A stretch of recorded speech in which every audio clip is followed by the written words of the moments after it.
Good morning sa tanan nga mga Ilonggo dira no sa aton no sa kagahon. Good morning no. So karon naman ta naka-update sa aton YouTube channel. So guys, nanamo ko manok subong. Ari to subong sa akon nga small chicken.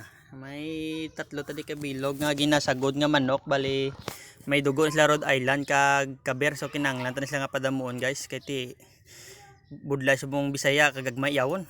Laing iya ko may lahi no. Siyempre dako ang karne. Oh yeah. Kag guys, ari ta subong sa bubon kung sa diin ari ta sa kakwa tubig sa aton nga baboy no. So dalom ni sa guys, yo tan-awan nyo guys ang aton bubon dire. Tanawa nyo, tanawa nan. Kung ano kadalom ang bubon, amo man ang kadalom pagigugma ko sa imo. Sana all. So guys no, totoo lang di kami kakwa tubig li sa bubon. Inakuha ko para paligo sa atong baboy. Kaya ang aton tubig sa no nawasa white ka bayad subong, so magbubunta. So ari ta subong sa aton naman nga baboyan no. So ang baboy ko gali si ano ni Sophia, so wala pa gyapon ga busong guys. So anong kinanglan ni man ibaligya ta sa or sa gudon ta no. Joke lang.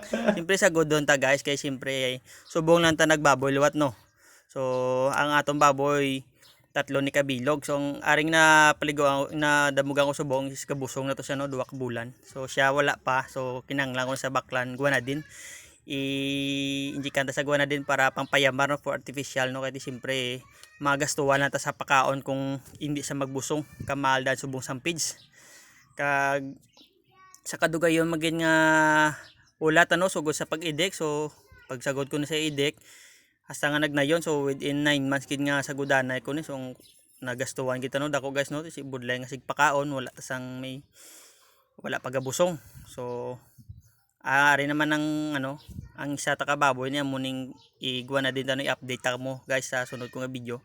Kag ari ang gamay ko nga baboy amo ni subong nga akon nga gindugang, bali 2 ka bulan kag tunga pala ni sa no.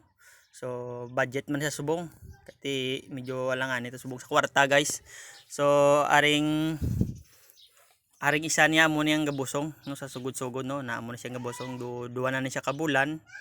Ka guys, mapaligo ta sa atong baboy kay 30 nagidya ka init no. So ang chimpo subong gaulan yung init, so kinanglan naton baboy mapaligo to sa sakto no.